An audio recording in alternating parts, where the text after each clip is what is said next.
My public offender, Miss Flemings, told these people, after them driving all the way up to Oklahoma City, Oklahoma, and picking me up, that what that they was doing was illegal, that it could and should be looked upon as double jeopardy, that Mr. Jackson had violated no orders, and Mr. Jackson did not threaten nobody, and unless you put it in the clause that he is to never contact any of the Land Between the Lakes officials, or that he has been banned for life, then after the episode that he's being punished on is relinquished, Mr. Jackson has the same rights towards going back to Land Between the Lakes and getting a primitive camping pass and camping and boating and hiking and doing all the things that everybody else does. That unless you put it in the order that he is to never, that he has been banned for life, he has the privilege of going back to Land Between the Lakes and enjoying himself as any other citizen. But they didn't see it that way. They're a federal entity in Land Between the Lakes, and because of it, they think that they can create their own laws. And basically, they wasn't going to be satisfied until they scarred me and hurt me bad. And it would be one thing to hurt me if I deserved to be punished in that way towards being hurt. Just like this young lady that we're talking about here. She didn't deserve to be hurt. She didn't deserve to be hurt by the officials. But nobody is paying the price. $12 million is good as far as monetary money, but $12 million ain't going to bring her back. And $12 million isn't going to stamp the fact of accountability on somebody that wound up shooting her to begin with. And you can't tell me that enough forensic evidence can't prove just exactly whose gun with what lead come out of that gun that was the one that actually killed that girl. So now we have repercussions all over the America because of the state of Kentucky. The Commonwealth state of Kentucky thinks that they can do whatever that they want to do in whatever format that they want to do it, and they think that they can get away with it. So what this is happening right now, this standoff, is proving to the officials in the state of Kentucky that you cannot do whatever that you want to do in America, and that just because you're a Commonwealth does not make you greater than any other state. If anything, it makes you less greater than any other state because your rules and your regulations is primitive and in a dinosaur type feature. You're not fair to your citizens. And for those that does commit a crime, you're not giving them a proper second chance because now you're going after people towards double jeopardy, towards punishing them more than once for the same crime, which is illegal in the United States. In addition to not going after the proper people that killed this innocent girl, it speaks volumes about the authorities in Kentucky to the point that the vast majority of them are all cowed down. Oh, don't say nothing. You can't speak up about Kentucky. Well, people are. Listen to it. Spoke with the attorney for Kenneth Walker. Let's back this up a little bit. Back up, right there. NBC's Gabe Gutierrez is in Louisville with the latest, and Reverend Al Sharpton, president of the National Action Network and an MSNBC host, is also joining us. So, Gabe, let me start with you. Set the scene for us this morning where you are. Hi, Hallie. Good morning. Well, something we've been seeing for the last several days, all these businesses boarded up in downtown Louisville essentially remains on lockdown. You got local authorities here You got the National Guard here, and there was an overnight curfew last night and another overnight curfew expected tonight. And yes, as you mentioned, there were about 127 arrests last night. But this morning, those two officers that were shot are now recovering at a local hospital. We just learned that the suspect has been identified by police as Lorenzo Johnson. Still a lot of questions surrounding that shooting, but we expect to hear more from local authorities within the hour. But Hallie, as you mentioned, there wasn't just a lot of anger here in Louisville, but really across the country. There were protests from New York to Chicago to Los Angeles. Some of the protests, the clashes turned violent in Denver and Portland as well. Now, a few minutes ago, I actually spoke with the attorney for Kenneth Walker. That was Breonna Taylor's boyfriend, and he is furious. He says that the attorney general here in Kentucky essentially blamed Kenneth Walker for Breonna Taylor's death. That's how he sees it. That's how his client sees it. And he still has a lot of questions about how this investigation played out. You also heard from Ben Crump, the attorney for Breonna Taylor's family.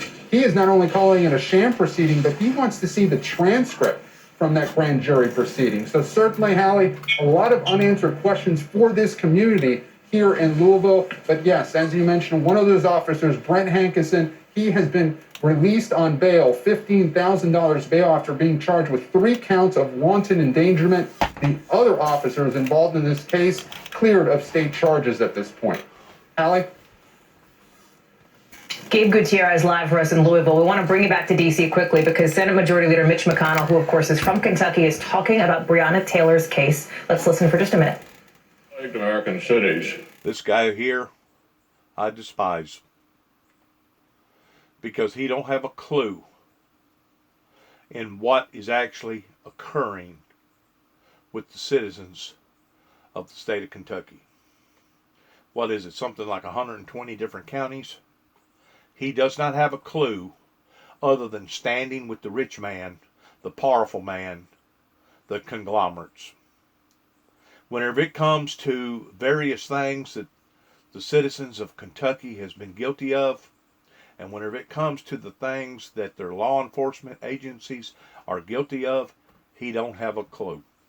Too often this year, citizens' businesses were vandalized, fires were set in the streets, and 2 officers of the Metro Police Department were shot and wounded while protecting public safety downtown. As of last night, 1 officer was still undergoing surgery, but both were in stable condition. We're praying that both will make full recoveries, and 1 suspect is in custody. Peaceful protests honor the memory of Breonna Taylor. Peaceful protests move us toward justice. Smashing windows does not. Setting fires does not. Rioting in the streets does not. And trying to gun down law enforcement officers who are bravely serving their community is the kind of despicable cowardice that must be met with the full force of the law. You have been listening to Senate Majority Leader Mitch McConnell briefly addressing the grand jury decision and the unrest after the announcement of the indictment in that Breonna Taylor case. Let me bring in Reverend Sharpton here. So listen, 6 months where protesters, Reverend Sharpton, were calling to say Breonna's name, say her name, speak her name, and then it turns out this indictment does not do any such thing. Your reaction to that this morning? Well, it is alarming, if not surprising. We certainly felt that from the beginning, you're fighting an uphill battle to get justice from this state attorney general, who is a protege of Mitch McConnell and who is not inclined to move in a direction that we feel that the evidence followed. From the beginning, when Attorney Ben Crump came on the case and the mother of Breonna went on my show on MSNBC, and we began working with National Action Network with it, we always doubted because of how they would slant the investigation. The results are, Hallie, that we now have 1 officer indicted that has nothing to do with Breonna, not even referred to Breonna in the indictment. It is all about him being reckless to her neighbors without talking about the fact that she was killed and that they were reckless in killing her. If they are saying that they were responding to the fact that when they came in the house and they claimed they yelled police, only one witness says that. Other witnesses say they didn't hear that. But if they claim that they came in the house pursuing someone, the someone they were pursuing was not there and was in custody. So there you have one problem with their story. The other is that they say they responded with fire because they were shot at. Well, they were shot at because they, not saying police or it being after midnight, the boyfriend and Brianna thought that they were being broken in on or it was an intruder. And then you respond by killing her and not even the one that shot at you. So the whole story, in my judgment, doesn't add up. And certainly you would have thought that there would have at least been a manslaughter charge, even if it was an unintentional manslaughter of the officers that killed Brianna.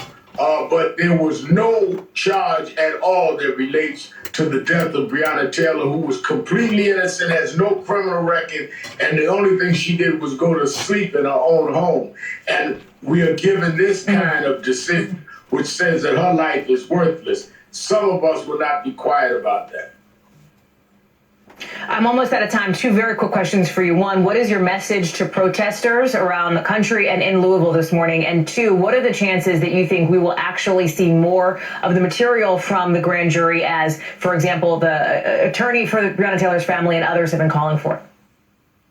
One, my message to the protesters, and many of them I work with, is to continue protesting, but keep it nonviolent. You do not want to become like the people we're fighting, and also turn your pain into power. Vote. You ought to have a voter movement against Mitch McConnell right there in Kentucky, and that would send a message. It won't bring justice. It would send a message. As far as will we see the grand jury minutes, I think that with Ben Crump on it, I never rule out what Ben Crump is able to do. I call him the Attorney General for Black America. I think he'll stay on it, and who knows whether or not we get success there. Reverend Al Sharpton, thank you so much for joining us this morning. We appreciate your time. We also have ahead, as we continue to stay on this story, the Kentucky governor, Andy Beshear. He will be joining us later on in the show to talk more about why none of the charges brought against the officer had anything to do with Breonna Taylor being killed.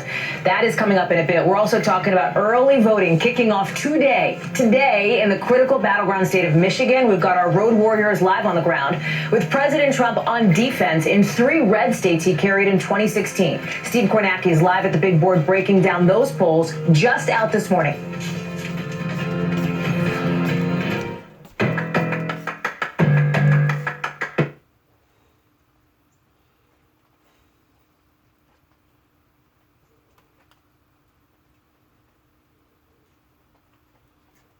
Kind of widespread mail-in ballot fraud. And today, right now, voters in Michigan are getting their hands on their ballots. Absentee voting starts now in that battleground state, a place President Trump won by fewer than 11,000 votes last time around. People there who want to vote early can turn in their ballot.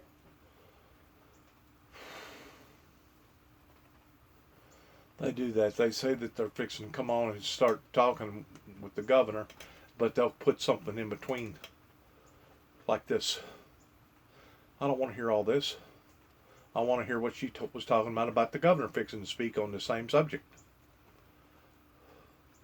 Putting out too many mixed messages. Need to stay on the same subject if you can. That way people can identify with the problem. Here we go. Back it up. Right there. See for yourself at Brava.com.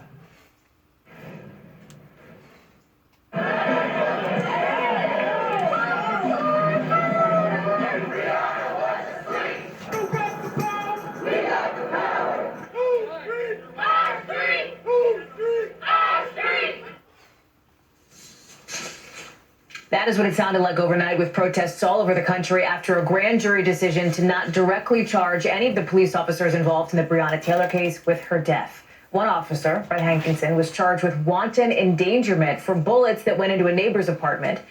We should note that Breonna Taylor's name was nowhere to be found in that indictment. I want to bring in now live the governor of Kentucky, Democrat Andy Beshear. Governor Beshear, thank you very much for making the time with us this morning. Thanks for having me. So the job of the system is to present evidence. Basically, citizens choose whether to return an indictment Is that what happened here? Did the system work? Well, all of us, as we sit here today, know what we've been told, but we haven't been able to see the information ourselves. I trust the people of Kentucky and the people of America with the truth. And I think now, especially since the Attorney General has determined not to pursue certain charges, it's time to post all the information, all the facts, all the interviews, all the evidence, all the ballistics, to truly let people look at the information. And one of the problems we've had over the last 6 months is a total lack of explanation and information. And the vacuum that's created there, our emotions, our frustrations, can truly fill that. It's time for people to be able to see the basic information, facts, and evidence, and to be able to come to their own conclusions about justice. I trust the people of Kentucky and America with the truth that lets them come to that conclusion. Well, see, that's just a problem, Governor. We understand that you trust us, but we don't trust you. And we don't trust the people that's in charge of these type of situations whenever it looks to be cut and dry that the poor girl got killed. That didn't have nothing to do with this. That had to have been a cop's gun that killed her. But yet no, we don't have no arrest. It's not that we don't believe that you don't trust us. It's that we don't trust you. You was the one that signed the documents, giving permission of the authorities of driving all the way out to Oklahoma City, Oklahoma, and picking me up and dragging me back to the state of Kentucky. It was you, the governor of the state of Kentucky, that had that authority. So you was very familiar with my case. And you took it sidedly. You took what they were saying in Land Between the Lakes towards me being an instigator or a troublemaker, and the whole time I was the one that was being violated. I was the one that was being pursued. I was the one that was being hunted. I was the one that they was trying to entrap because they wanted to shut me up. They didn't want me to fulfill my purpose. So what an easier, better way, other than actually killing the guy, we'll go after him medically. Or we'll go after him legally. We'll tarnish his name to the point that he'll be trying to dig out of this the rest of his life. In which that's exactly where they have put me. They have put me knowing that I was an innocent bystander up in Land Between the Lakes praying for peace and utopia, and I had a sword symbolizing peace on earth. And because they didn't want me to fulfill my purpose, now not only have they brought great peril upon my personal life, but they have brought it upon to their own. They have brought it upon to their own. Now it has come full circle. You see, God allowing for that bridge to be torn down during the time that I was incarcerated illegally over by Aurora, Kentucky, that basically costed the taxpayers, give or take about, the way I understand it, $300 or $400 million. That wasn't good enough. They thought that was a coincidence up there in the Land Between the Lakes.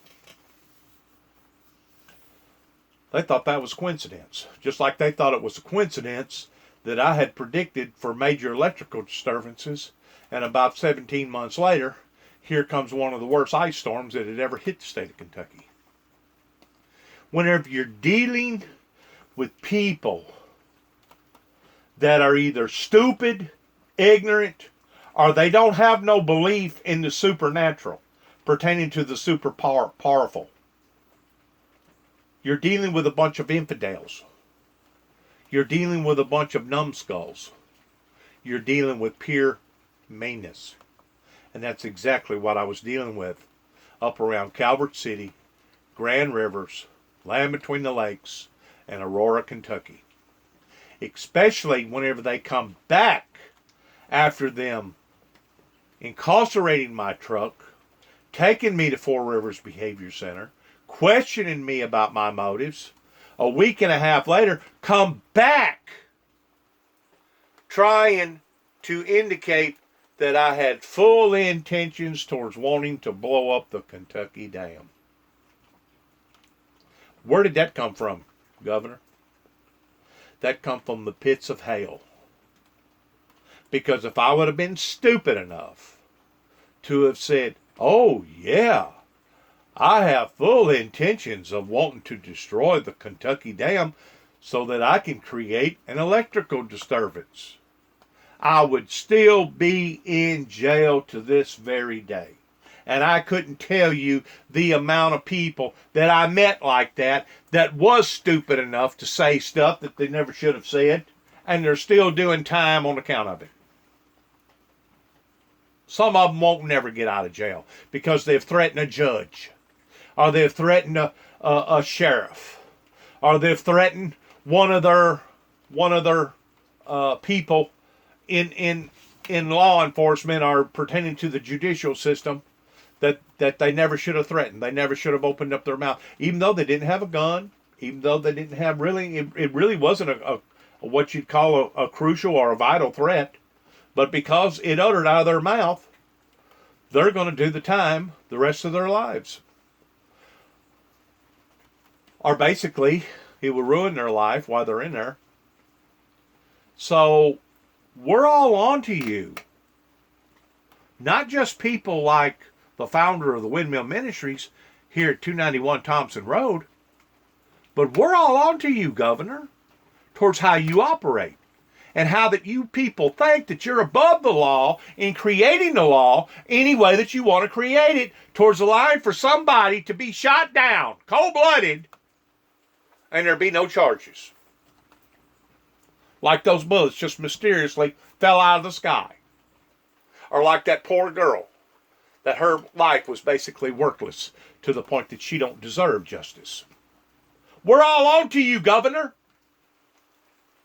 And Lieutenant Governor, and the people below you like John, that was probably one of the ones that was trying to make me look bad in the eyes of the circuit. Up around Aurora, Kentucky, whenever I had 7 or 8 police officers surrounding a tent at about 11 o'clock at night being ate up by mosquitoes, wanting to know if I had any intentions on wanting to blow up the Kentucky Dam.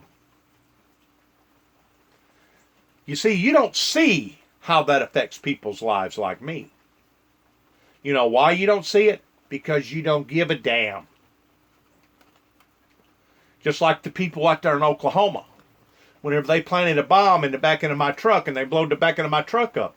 They don't see how that affects somebody's life. And let's just forget the expense of buying a brand new camper, $32,000, $35,000, $37,000, $4,000 camper. Let's just forget all about that for right now.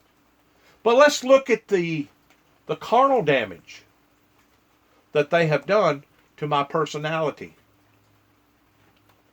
towards now being looked upon in a monstrous type form because of what they've done out in Oklahoma City, Oklahoma.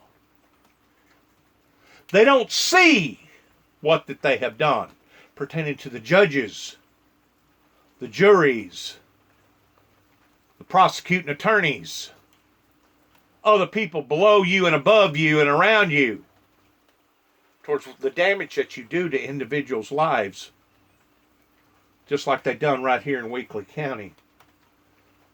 In order for me to get out of jail after me attempting to hang myself was to admit to a crime that I never should have admitted to.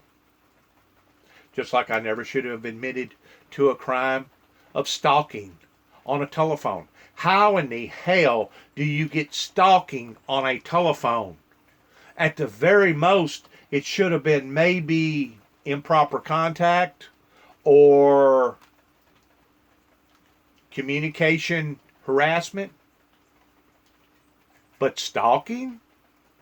Like I'm a vicious, cruel individual? Like I'm out there with an axe in one hand and a bow and arrow in the other, or a gun in one hand, and I'm really gonna victimize my victim here? I'm stalking these people. Well, you know, you stalk 7-Eleven every time you look at your gas hand and the damn thing's fixing to run out of gas, and you say, oh, I gotta go get some gas somewhere. Well, you're stalking that gas station to prevent from rocking, to prevent from your automobile doing without gas. You're stalking that 7-Eleven.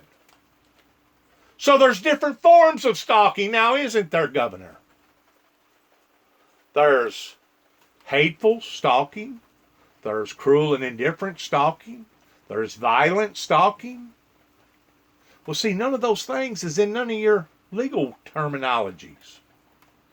He just says stalking. Like I'm a vicious animal fixing to lunge. Like I'm a lion fixing to lunge onto a deer. I'm stalking that deer because I'm hungry.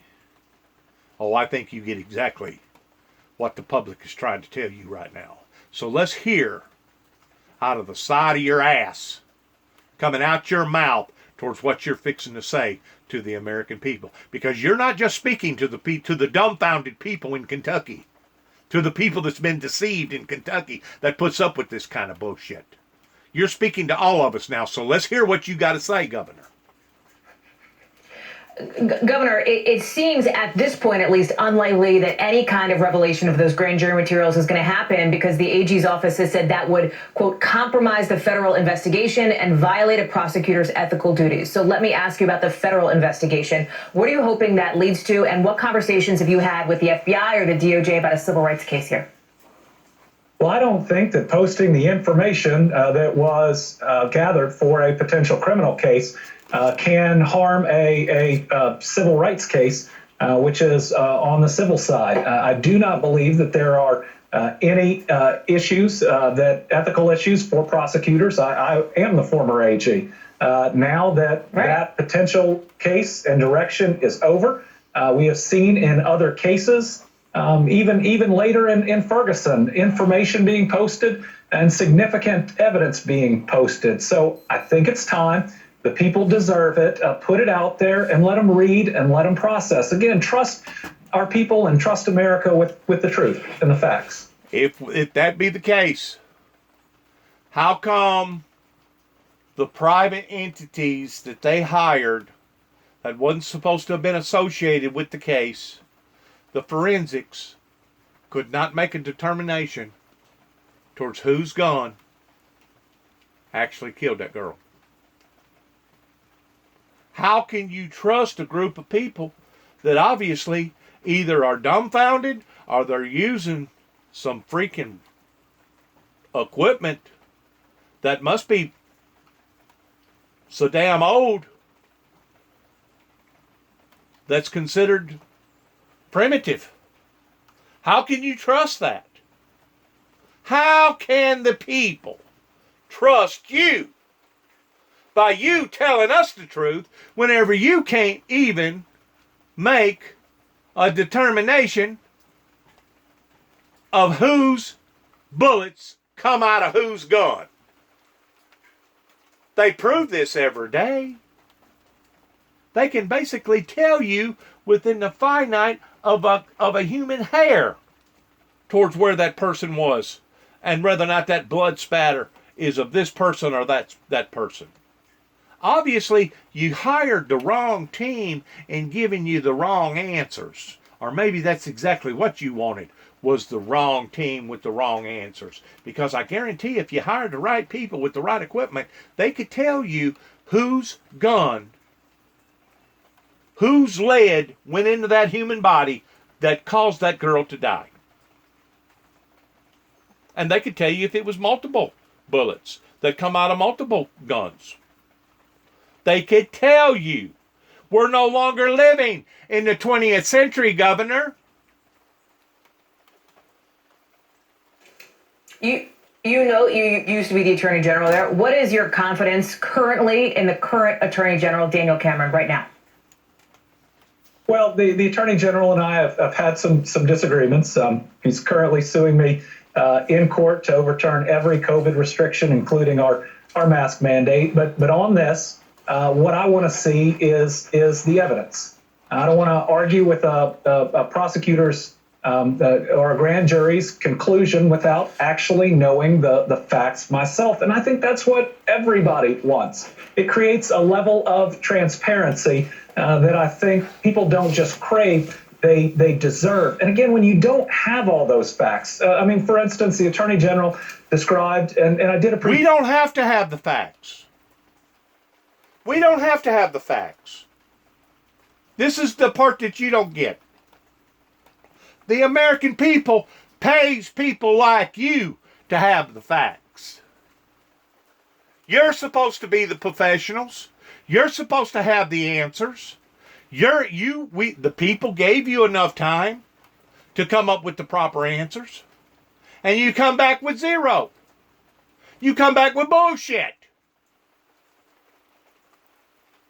How can we trust you when you come back with bullshit? Keep in mind, Governor, people watch TV every day. Whenever it comes to forensic stuff, they've got that stuff pretty much so down to a science. Unless something mysterious happened with somebody else's gun that shot that girl and the person run off, unless there was another gunman, there has to be a way of identifying what cop's gun, the lead that come out of what gun killed that girl. They do it every day. Now you're asking for the people to take a second seat to this. I don't think they're going to take a second seat to this. And to be quite honest with you, I really don't blame them for taking a second seat to this. No, I don't want to see crime. I don't want to see nobody die. I don't want to see nobody get out here and loot and burn up buildings and tear up stuff. But the people has been educated to the point that you can no longer pull the wool over the American people's eyes like this. They know that there should have been a responsible response in giving the courts enough time. I mean, I talked myself last night to a former law enforcement person by the name of Captain Burns, Pat Burns, in Oklahoma City, Oklahoma. And his words was the very words that I'm telling you right now. That either the people was stupid that was conducting the investigation, or they was using equipment that had to been so old that they didn't and couldn't read the right findings. That, my friend, was coming out of professionals' mouth that helped to, ain't no telling how many investigations out in Oklahoma City, Oklahoma. And right now, he's in charge of another city outside from Oklahoma City, towards basically doing the same thing towards forensics and explosives and different things that they're involved in that the professionals handle. The top-notch people handle. That's why the people hire people like you. We hire people like you so that we can trust you. Whenever it gets to the point that we cannot trust the authorities, it's not that the authorities don't trust us. It's the other way around. We don't trust y'all in what y'all are doing. Y'all are trying to bamboozle us. And we know that you're trying to bamboozle us. And because of it, the people are speaking out, Governor. You was so naive. You signed those papers towards having me arrested while me making $2,000 a week down in Oklahoma City, Oklahoma.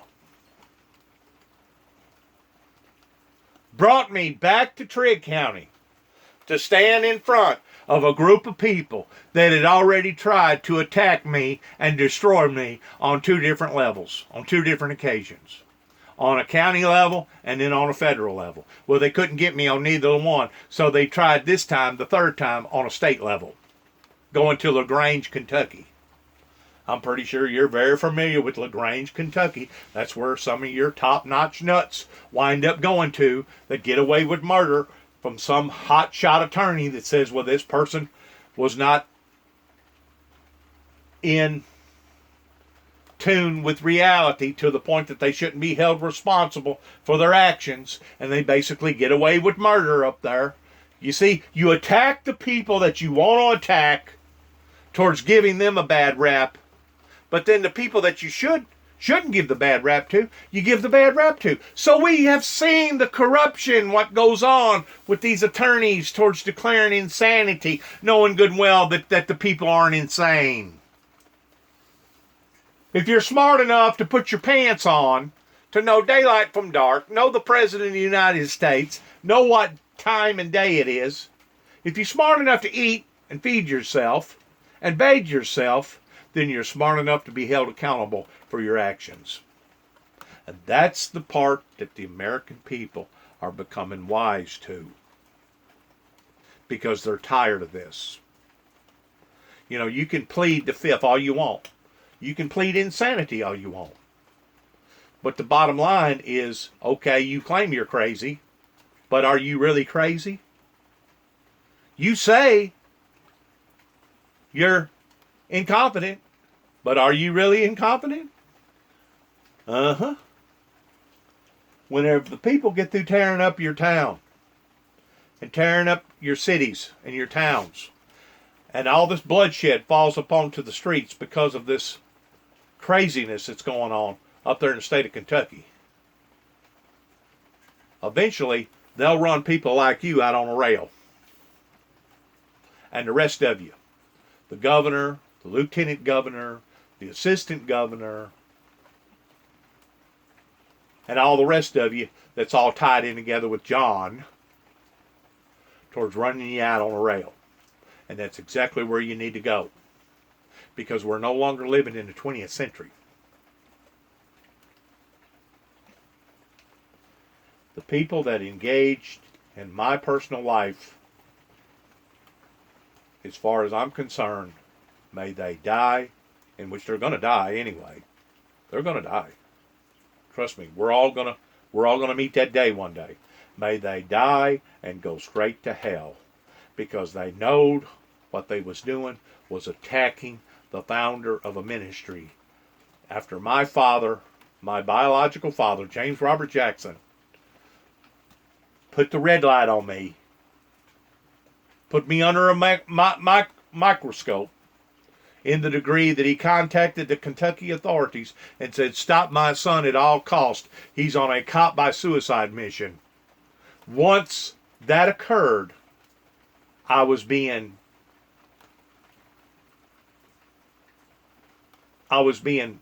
roughed up, violated. I was being bamboozled by law enforcement from A to Z up in your state, including from you, because it was you that signed the paperwork that said go and get him. Go all the way out to Oklahoma City, Oklahoma, and get this guy called Mr. Jackson, who allegedly did not break no violation and didn't threaten nobody, didn't make no type of threat to none of our law enforcement agencies, but go and get him anyway, and we're going to charge him with a felony. We're going to get him for stalking. He's going to be the Tennessee, Kentucky stalker. That's what we're going to do with this guy. Even though he's up there praying for a revival and praying for a movement of God, we're going to ruin this guy. What kind of a shindig are you people running? Because it sure ain't in touch with the rest of the nation. Appreciate him describing two ballistics reports in detail. Well, since they've been described, let people see them and let people read them. And I know I've said it multiple times since we started talking, but just trust them with the truth.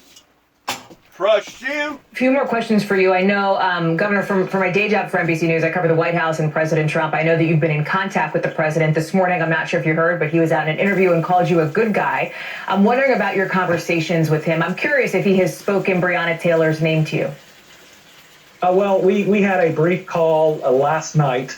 where he wanted to call and check in. He said it looked like we had the right pieces in place in Louisville to ensure that people could express their First Amendment rights, but to do it safely. That was the primary extent of our conversation. Listen, anytime the president calls to check in, you do appreciate that call. Can you give us an update on the status of the police officers that were shot in Louisville? Have you been in touch with them? Do you have any more information on the suspect who is now in custody in that? So I don't have any information on the suspect, but I did talk to a major, one of the law enforcement officers shot last night personally. Actually, he was doing really well, amazingly well, surrounded by his family and friends, and he thought he was going to get to go home last night. We even talked about our kids. We both have kids that we didn't separate enough, just about a year apart apiece, and just listening to his optimism and his condition, certainly warmed my heart. The other officer, I talked to his mother. He was going back in surgery. I've called again this morning. It appears that he is stable and is ultimately going to be okay. But let me just say that it shows you that one individual trying to do the wrong thing can mar a lot of people out there trying to do the right thing. And so I hope people will understand from a governor that is trying to listen, wants to hear, acknowledges systematic racism exists, wants to build a better world for my own kids and everybody else, that we still need law enforcement in place, in a place like Louisville to protect everyone. Because when I have militias and white supremacy groups coming into town at the same time, where any individual could want to cause harm to everybody out there, we've just got to make sure that people can give voice to their frustration while doing so safely. And so, it was a long night in Louisville last night. Yeah. We are rooting for a recovery for these two officers. And as we move forward, I just ask everybody, stay safe. Let's do this in a safe way. And the whole world is listening right now. Yeah. So let's make sure that we're protecting one another. Governor, very quickly before I let you go, you mentioned the acknowledgement of systemic racism. Is it your view, do you believe that this indictment proves that systemic racism exists in Kentucky?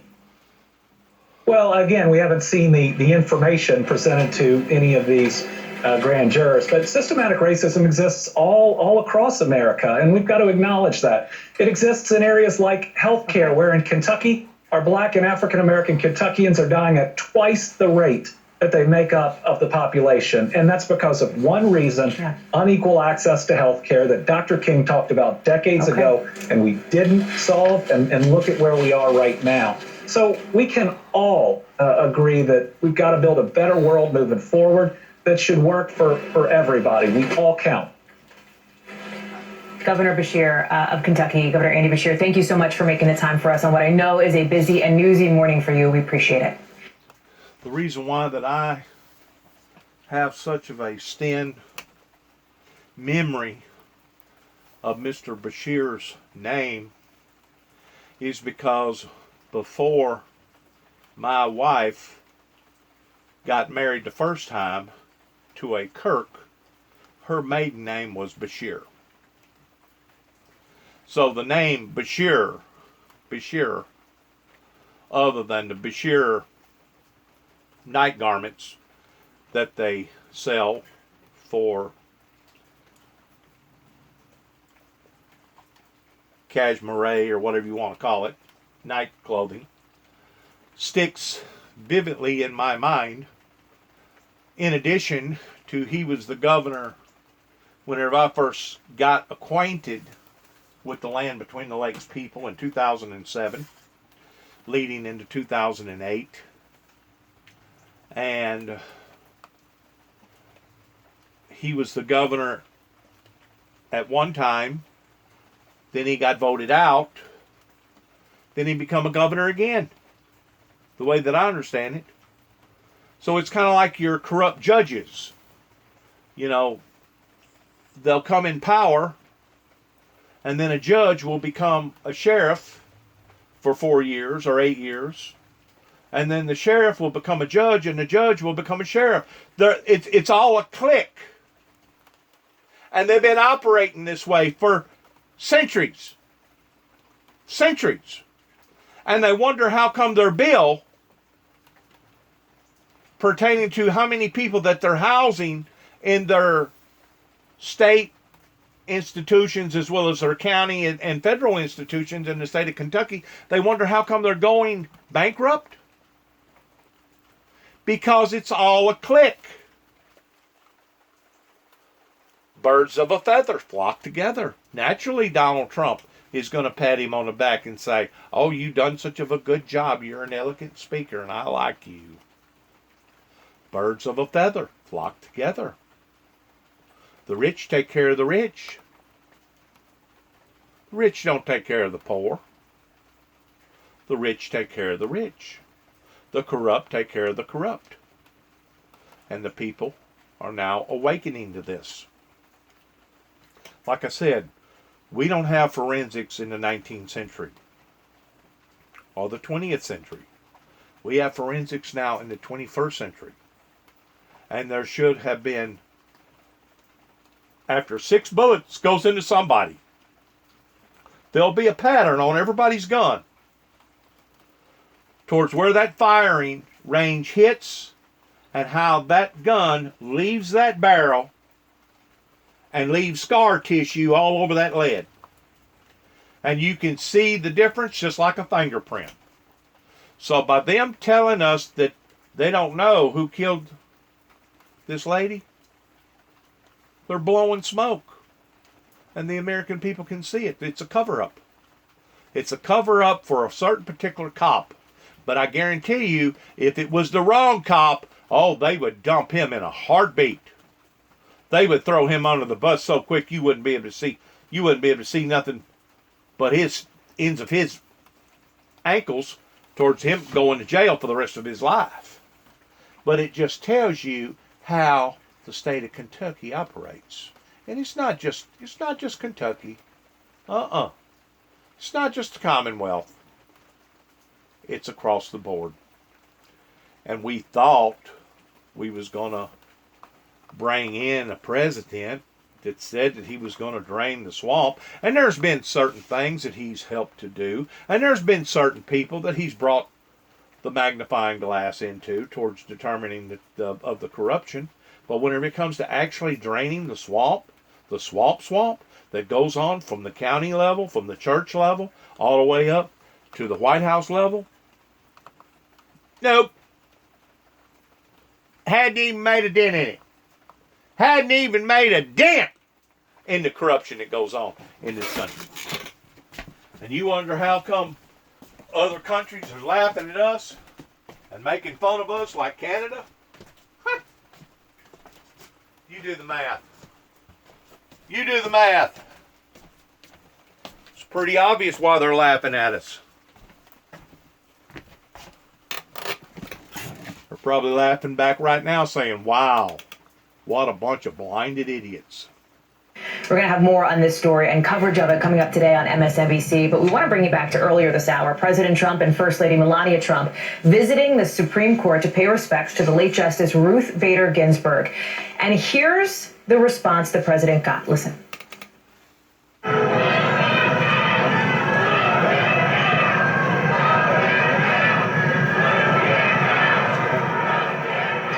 Worth noting that kind of a direct opposition, crowds chanting really in the president's face like that, is just not something that he sees frequently, given that when he does travel out of that White House bubble, he is usually surrounded by crowds of supporters at his rallies. We're talking more about President Trump after the break, because he is now suggesting the White House might reject the FDA's more stringent standards for a coronavirus vaccine. We're talking with a medical expert about that potential impact next.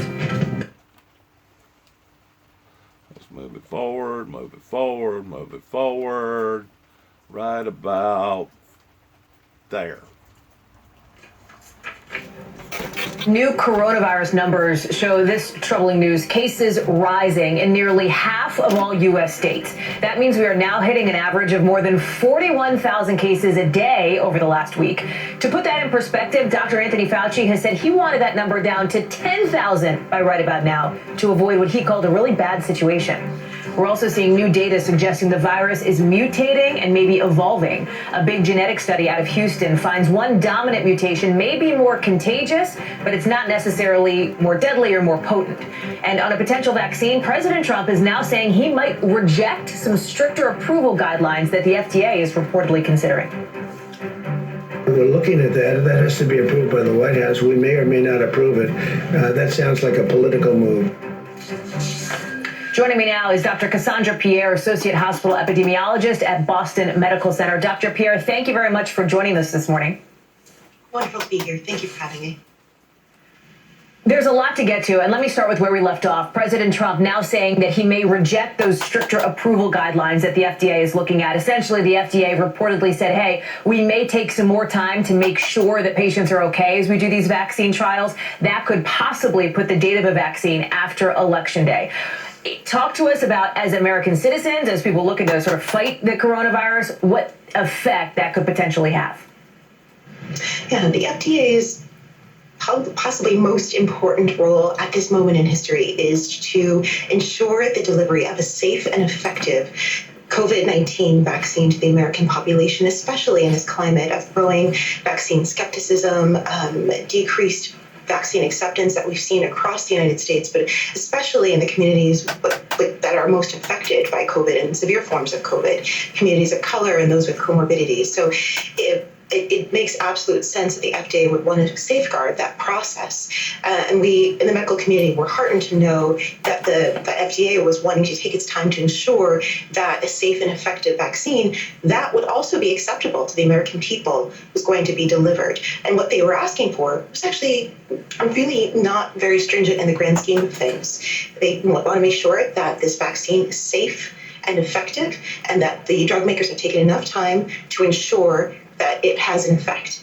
So this is what they've been asking. It seems entirely reasonable and exactly what we need. So it's very concerning to hear that President Trump might decide to override those safety considerations. When it comes to this other headline that the virus is mutating, can you talk, Dr. Pierre, about how that might be a challenge to companies working on a vaccine? I think that people hear that the virus is now changing and think, oh man, when will it end? Yeah, I know. There's just always so much to be frightened about, so much to be concerned about. And this study certainly is interesting because it picked up on the fact that there are mutations, and one in particular that seems to be dominant. I want to put this into perspective.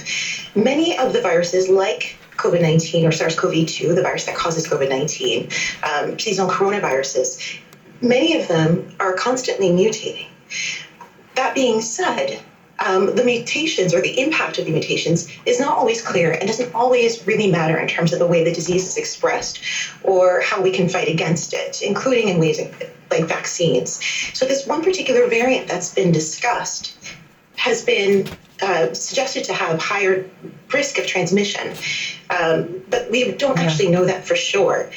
We don't know what it means for a human population. So I want to caution us that the safety measures, the infection prevention measures that we put into place, like washing our hands, distancing and wearing masks, are all still highly effective to preventing against transmission of virus, including this variant, and that the development of vaccine can continue apace without concern for it being not durable or effective. That does not, the presence of this mutation does not impair that process. Dr. Cassandra Pierre, that is excellent perspective and information I think a lot of people want to hear. And of course, yes, mask wearing, social distancing, hand washing, the most important things. Dr. Pierre, thank you so much for being with us this morning. I want to take you now to Capitol Hill because Senate Minority Leader Chuck Schumer, the top Democrat in the Senate, is talking about that refusal to commit to a peaceful transfer of power by President Trump. Let's listen. Needed, quote, before the election because the election will be before the United States Supreme Court.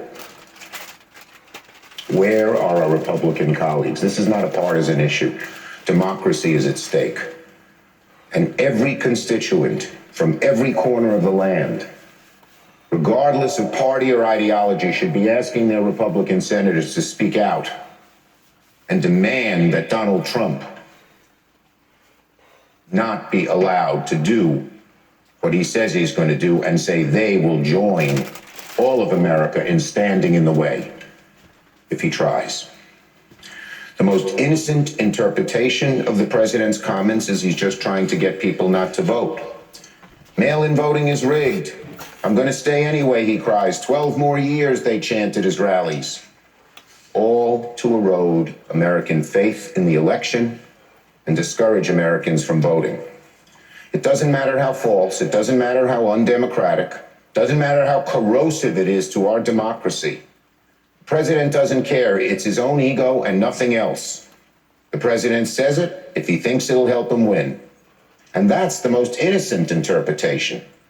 If you take the president at his word, he wants to throw out ballots, refuse the peaceful transfer of power, and rush through a Supreme Court to ensure that it could rule in his favor if the election is contested. That's him at his word. According to a new article in the Atlantic magazine, some Republicans are actually considering a scheme to override the will of the voters in certain states. Under this nefarious scheme, if the president loses a state controlled by Republicans, they would ignore the result.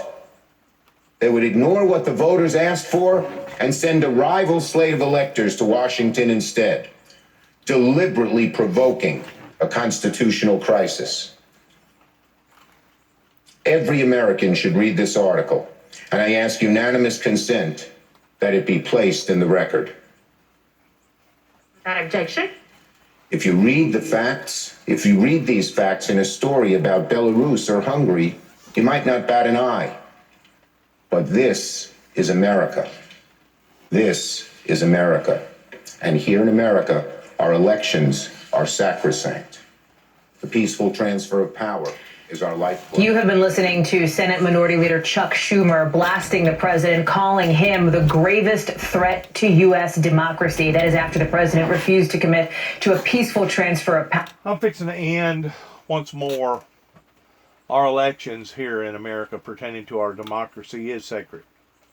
It's probably one of the most sacredest part of the proceedings of being a democracy. Because it's become so corrupt, because I'm seeing, as a spectator looking into the arena, the corruption on both sides, I have made a conscious choice this year not to participate in neither one. But if I was going to cast a vote, it would be on the Democratic Party, because the Democratic Party has more of a chance towards recovering out of not just this emotional crisis that we're in, not just this medical crisis that we're in, but this financial crisis that we're in. If anybody, I believe, has a better chance towards reforming and recovering, it's the Democrats, not the Republicans. So the best that I can do is, like I'm doing now, is talk about it, and hopefully somebody will hear me, and hopefully somebody will take it to heart. Good luck to all of us coming from the Windmill Ministries, and once more, as we say and say again and again, Shalom.